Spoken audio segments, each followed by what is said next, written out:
The Human's Relic Hunter. Chapter 1. The Forgotten Starship. The vastness of space was a realm where dreams collided with the unknown. For humanity, it was an endless frontier, a place to explore, to discover, and to conquer. But not all who ventured into the abyss sought conquest or fame. Some sought answers buried in the relics of ancient civilizations, forgotten amidst the stars. Among them was Commander Elias Kane, a relic hunter whose name was both whispered in admiration and cursed in dark corners of the galaxy. Elias stood on the bridge of the Eidolon, his trusty but aging starship, as it glided through the debris field of a long-abandoned battleground. The holographic display flickered, showing the wreckage of ships, both alien and human, scattered like bones on a desolate plain. "Lyra, give me a scan of that cluster over there," Elias said, pointing at a dense patch of debris. Lyra, the ship's AI, responded with her usual calm precision. "Scanning now." "The wreckage contains traces of Avari tech, Commander. It matches the signature of their mid-tier cruisers from the Third Galactic War." Elias leaned forward, his piercing green eyes narrowing. "Avari? Out here? That's odd. They never ventured this far into human territory." Lyra's holographic avatar appeared beside him, her translucent form flickering slightly. "There's something else, sir. Buried within the debris is a larger structure. It's heavily shielded, but it's not Avari. The design is unfamiliar." Elias's heart quickened. Unfamiliar designs often meant one thing, a relic. The Avari were an advanced race, but they, like humans, were mere children compared to the civilizations that had vanished eons ago. Finding a relic meant uncovering pieces of technology or knowledge that could change the balance of power in the galaxy and make Elias a very wealthy man. "Bring us closer," he ordered. As the Eidolon approached the structure, its outline became clearer. It was massive, a derelict starship whose surface was etched with intricate patterns that shimmered faintly in the dim starlight.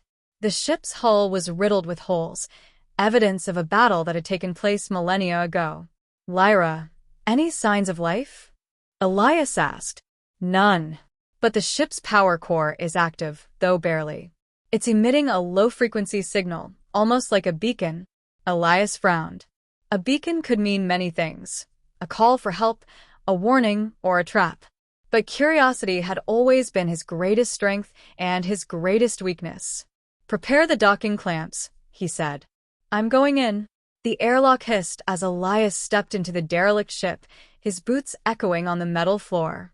The atmosphere was thin but breathable, thanks to the ancient life support systems still functioning at minimal capacity. His helmet's HUD scanned the surroundings, highlighting points of interest. The interior was eerily beautiful. Walls adorned with glowing symbols pulsed faintly, their light casting dancing shadows. The architecture was alien, yet oddly harmonious, as if the ship itself had been grown rather than built. "Lyra, keep an open channel," Elias said. "I'll need your eyes on this." "Understood, Commander." "Be careful." Elias moved deeper into the ship, his flashlight cutting through the dimness. He passed what appeared to be crew quarters, though the furniture was unrecognizable. In one room, he found a collection of crystalline objects, each one resonating softly when touched. He pocketed one for further analysis. As he reached the central corridor, the beacon's signal grew stronger. It led him to a massive chamber, its ceiling stretching so high it disappeared into darkness. In the center of the room was a pedestal, and on it rested a sphere of pure light, pulsating gently. "Lyra, are you seeing this?" Elias whispered. "Yes, Commander. The energy readings are off the charts. That could be the ship's core. Or perhaps something more." Elias approached cautiously, his hand hovering over the sphere. It felt warm, almost alive. As his fingers brushed its surface, a surge of energy shot through him, and his vision blurred. Images flooded his mind: a star collapsing into a black hole, fleets of ships engaging in battle, and an alien figure standing alone amidst the ruins of a city. Then a voice. It was faint, like a whisper carried on the wind. "Seeker, you are unworthy." Elias staggered back, gasping. The sphere's light dimmed for a moment before returning to its steady glow. "Commander, your vitals just spiked," Lyra said urgently. "What happened?" I don't know. The sphere, it's sentient. Or, at least it's guarding something." Before Lyra could respond, the ship trembled. A deep rumble echoed through the corridors, and the glowing symbols on the walls began to pulse rapidly. "Elias," Lyra said, her voice tight with urgency. "We've got company. A Zakri raiding party just entered the debris field. They're heading straight for us." Elias cursed under his breath. The Zakri were ruthless scavengers who wouldn't hesitate to kill him and strip the relics from the ship. He had to move fast. "Lyra, prep the ship for a quick getaway." "I'm bringing the sphere. Are you sure that's wise?" Lyra asked. "We don't know what it is or what it could do. We don't have time to debate. Just be ready." Elias grabbed the sphere, its warmth seeping into his hands. As he turned to leave, the chamber's walls began to shift, closing in around him. The ship was reacting to his presence, and not in a friendly way. Back on the Eidolon, Elias barely had time to secure the sphere before the Zakri ships opened fire. The Eidolon shuddered as explosions rocked its hull. "Shields at 60%, Lyra reported. "We can't take much more of this." "Punch it!" Elias shouted. The Eidolon's engines roared to life, propelling the ship out of the debris field. The Zakri pursued, their sleek, black ships closing in. Elias manned the weapons, firing back with precision. One of the Zakri ships exploded in a fiery blaze, but two more took its place. "Commander, I'm detecting an energy surge from the sphere," Lyra said. "It's interacting with the ship's systems." Before Elias could respond, the Eidolon's control panel lit up with symbols identical to those on the derelict ship. The sphere's light enveloped the cockpit, and suddenly, the ship lurched forward at impossible speed. Stars stretched into lines as the Eidolon entered an uncharted hyperspace corridor. When the ship finally slowed, they were far from the Zakri and the debris field. Elias slumped in his chair, exhausted but alive. "Lyra, where are we?" he asked. "Unknown," she replied. "The sphere it created a jump we've never seen before." Elias looked at the sphere, now resting calmly on the console. Whatever it was, it had saved them. But it had also raised more questions than answers. "Looks like we've got a lot to figure out," he said, a faint smile tugging at his lips. "Let's see where this rabbit hole leads." And thus began Elias Kane's greatest adventure, one that would uncover secrets long buried and challenge everything humanity thought it knew about the galaxy. Chapter 2. The Echoes of Eltarion. The metallic hum of the starship's engines reverberated through the dimly lit corridors of the Seriph. A fleet of distant stars painted the viewing panels with pinpricks of cold, unfeeling light. Captain Althea Voss stared out into the abyss, her fingers drumming a steady rhythm on the armrest of her command chair. Her piercing green eyes glinted with a mixture of determination and unease. "What do we know about Eltarion?" she asked, her voice cutting through the silence. First Officer Laren Daler glanced at the datapad in his hand, his expression grave. "Eltarion is a Class S planet, uncharted until recently. Preliminary scans show a highly volatile atmosphere and an ecosystem unlike anything we've encountered before. And then there's the distress signal." "Go on," Althea prompted. "The signal," Laren hesitated. "It's not human, Captain. Nor does it match any known alien frequencies in the database. It's fragmented, like an echo of something ancient trying to break through." A ripple of unease passed through the bridge crew. They were explorers, but they were not naive. The unknown often held wonders, but it could just as easily conceal horrors. "We've come too far to turn back now," Althea said, standing. Her figure was tall and commanding, a symbol of unyielding resolve. "Prep the landing team. I want full scans of the surface before we step foot on that planet." Dismissed. The descent to Eltarion was rough, the planet's dense atmosphere buffeting the shuttle like a leaf in a storm. Thunderheads crackled with eerie, greenish lightning, illuminating the jagged mountain ranges below. The surface was a mosaic of shifting landscapes, Emerald forests with trees that seemed to pulse faintly, crimson deserts where the sand shifted like liquid, and oceans that glowed with an otherworldly bioluminescence. The shuttle touched down in a clearing at the edge of one of the forests. Althea stepped out first, her boots sinking slightly into the spongy, iridescent ground. The air was thick but breathable, with a metallic tang that clung to the back of her throat. Behind her, Laren and 3 other crew members, Dr. Kesserin Vale, a xenobiologist, Lieutenant Dario Orlin, their security officer, and Ensign Reza On, the youngest and most eager of the team, emerged, weapons and scanners at the ready. "Stay sharp," Althea ordered, her voice low but firm. Eltarian isn't going to roll out the welcome mat.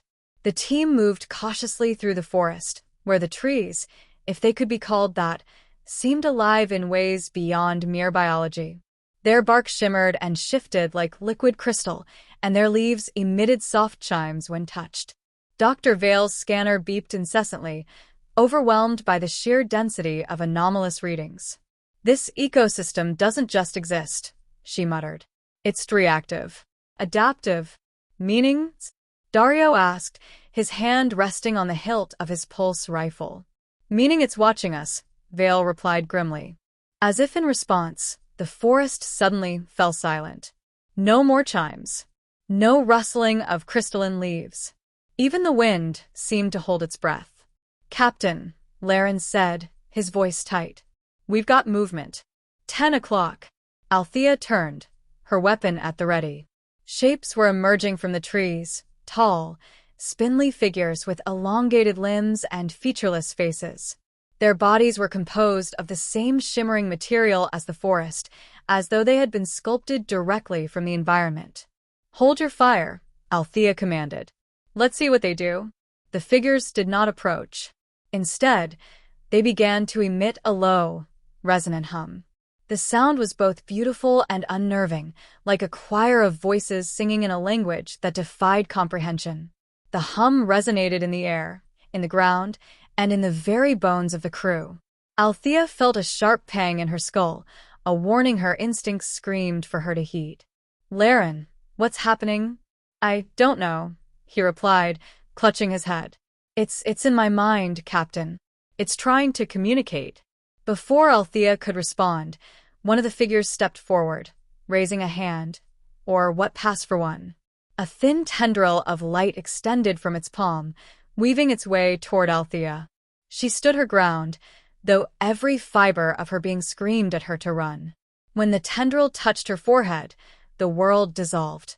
Althea found herself standing in a void, surrounded by swirling patterns of light and sound.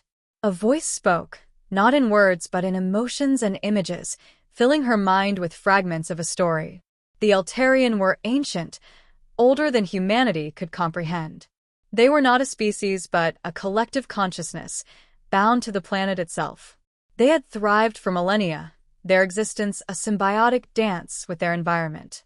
But then came the others, a race of conquerors who sought to exploit Eltarians' unique resources. The battle had been swift and devastating, leaving the Eltarian broken and scattered, their consciousness fragmented into echoes that lingered in the planet's very fabric. "You seek aid," Althea said aloud, though her voice felt small in the vastness. "But we are not the others. We mean you no harm." The light around her shifted, pulsating in patterns that felt like hope tinged with sorrow. A single word formed in her mind: reparation.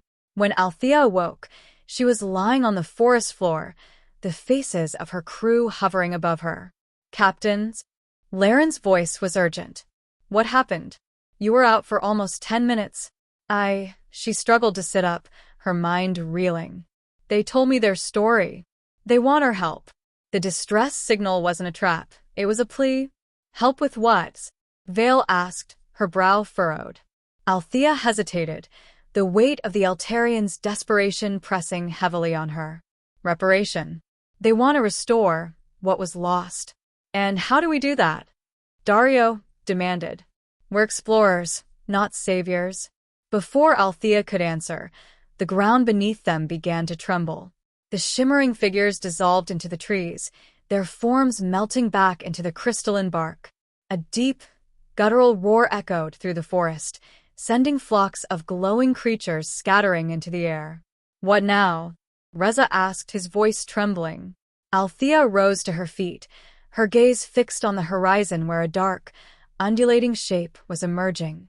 "Now we find out what else this planet has in store for us." The team readied their weapons as the creature approached, its form a horrifying amalgamation of organic and mechanical parts. It moved with purpose, its many eyes glinting with malevolent intelligence. The air grew thick with the scent of ozone and decay. "Captain," Laren said, his voice low, "I think we just met the others." Chapter 3. Beneath the Ashen Skies. The Relic Hunter's ship, Eidolon, glided through the ash-choked atmosphere of Ulvara 7, a desolate mining world long abandoned by its corporate overlords. The sky above was a sallow gray, streaked with rust-colored clouds that rumbled faintly with suppressed storms. Rivers of molten slag crisscrossed the cracked landscape below, lighting the world in a perpetual, hellish glow. Hawk Davion, humanity's most infamous relic hunter, adjusted the controls with a practiced hand. His eyes, a piercing steel gray, scanned the hollow display that floated before him. The scanner's pulses painted a three-dimensional map of the terrain, revealing a network of tunnels buried deep beneath the surface. Somewhere down there was his target, an artifact known only as the core. It wasn't just any relic. This one was rumored to hold the key to humanity's survival, a piece of pre-collapse technology from the Golden Age before the Sithrek's annihilation. And if the whispers were true, it was also the reason Ulvara 7 had been stripped clean and abandoned. A voice crackled through the ship's comm system. "Hawk, you're running hot. The thermal vents below are off the charts. If you get any closer, the Eidolon will cook like a tin can in a solar flare." It was Zyra's voice, his tech specialist, and one of the few people he trusted in the galaxy. Her holographic image flickered into view on the display, her expression a mix of concern and frustration. Her cybernetic enhancements glinted faintly in the dim light of her workstation, and her auburn hair was tied back in a tight braid. Hawk smirked. "Relax, ZY. I'm not planning on parking this bird on a lava flow. Just need to find a safe place to drop." "Safe doesn't exist on Ulvara 7, she shot back. "The whole planet's a death trap. And don't get me started on the Sithrek's drones that might still be lurking down there." He leaned back in his chair, his fingers drumming on the armrest. "Exactly why I need you keeping an eye out. Let me know if anything nasty pings your sensors." Zyra's image sighed. "Just don't do anything stupid." "Stupid's my middle name," Hawk quipped, earning a glare from the hologram before it vanished. With a low hum, the Eidolon descended further, skimming just above the jagged surface. Hawk engaged the autopilot and stood, grabbing his gear from a nearby locker. He donned his reinforced exosuit, its matte black plating designed to withstand harsh environments. The suit's integrated systems hummed to life, syncing with his neural implants. He slung a plasma rifle over his shoulder and holstered a pair of pulse pistols at his hips. Finally, he secured a satchel of tools and explosives, just in case the planet's subterranean guardians weren't feeling cooperative. The descent. Hawk disembarked the Eidolon in a cloud of steam, the ship's landing thrusters kicking up ash and grit. He activated his helmet's filtration system and adjusted his visor to thermal mode. The world around him sprang to life in shades of red and orange, the heat signatures of the molten rivers stark against the cooler rock formations. Ahead, a jagged chasm yawned open, its depths shrouded in darkness. According to Zyra's scans, this was the most direct route to the artifact's location. A faint trail of heat signatures suggested recent movement, possibly mining drones left behind when the corporation fled, or worse, Sithrek's recon units. Hawk activated the grappling system in his suit and descended into the chasm. The air grew hotter and heavier as he went deeper, the light from the surface fading into a dim, ruddy glow. He landed on a narrow ledge and paused to survey his surroundings. The walls of the cavern were lined with ancient machinery, rusted and half-melted from centuries of exposure to the planet's hostile environment. "Zyra, you reading this?" he asked, his voice echoing slightly in the confined space. Her voice crackled in his ear. Barely. The interference down there is a nightmare. But I'm seeing some strange energy signatures ahead. Be careful, Hawk. Always am, he muttered, though the smirk on his face suggested otherwise. As he ventured deeper into the tunnel, the energy readings grew stronger. The air shimmered faintly, and the walls pulsed with an otherworldly light. Hawk's grip tightened on his rifle. He'd seen enough relic sites to know when things were about to get interesting and dangerous. Guardians of the Core. The tunnel opened into a vast chamber, its floor strewn with debris and the skeletal remains of long-dead miners. At the center of the room stood a towering obelisk, its surface etched with glowing runes that shifted and writhed like living things. Suspended above it was a spherical object, the artifact known as the Core. It pulsed with a rhythmic light, casting eerie shadows across the chamber. Hawk's visor flashed a warning. Multiple heat signatures were converging on his position. He turned just in time to see a swarm of drones emerging from the walls, their metallic carapaces glinting in the light of the obelisk. They moved with a terrifying precision, their razor-sharp appendages clicking ominously. "Zyra, we've got company," Hawk said, raising his rifle. "How bad?" "Let's just say it's not a social visit." The first drone lunged, and Hawk fired a burst of plasma, the shot burning a hole clean through its torso. The drone collapsed in a shower of sparks, but the others pressed forward, undeterred. Hawk moved with practiced efficiency, dodging and weaving as he took down one drone after another. Their shrill screeches filled the chamber, echoing off the walls. But for every drone he destroyed, two more seemed to take its place. The swarm was endless, and his ammunition wouldn't last forever. "Zyra, I need options," he shouted. Her voice came through, laced with static. "The obelisk. It's connected to the drones. If you can overload it, it might disable them." Hawk glanced at the obelisk, its runes glowing brighter as the drones grew more aggressive. "Overloaded how?" "You're the one with the explosives," she replied dryly. He grinned despite the chaos. "Fair point." Ducking behind a fallen beam for cover, Hawk pulled a set of charges from his satchel. He sprinted toward the obelisk, dodging drone attacks as he went. One managed to clip his shoulder, the impact sending him sprawling. He rolled to his feet and fired a quick shot, destroying the drone before it could finish him off. Reaching the base of the obelisk, he planted the charges and set the timer. The drones seemed to sense what he was doing. Their movements grew more frantic, their attacks more desperate. 30 seconds, he muttered, retreating to a safe distance. Come on, come on." The explosion was deafening, the shockwave knocking him off his feet. The obelisk shattered into 1,000 pieces, its runes flaring brightly before fading into darkness. The drones froze mid-attack, their eyes dimming as they collapsed lifelessly to the ground. Hawk picked himself up, wincing as he tested his injured shoulder. He approached the remains of the obelisk, his eyes fixed on the artifact. It hung suspended in the air, untouched by the destruction around it. "Zyra, the drones are down. The core's secure," he said, reaching for the artifact. "Good. "Now get out of there before something else decides to wake up." He carefully removed the core from its suspension field, its surface warm to the touch. Slipping it,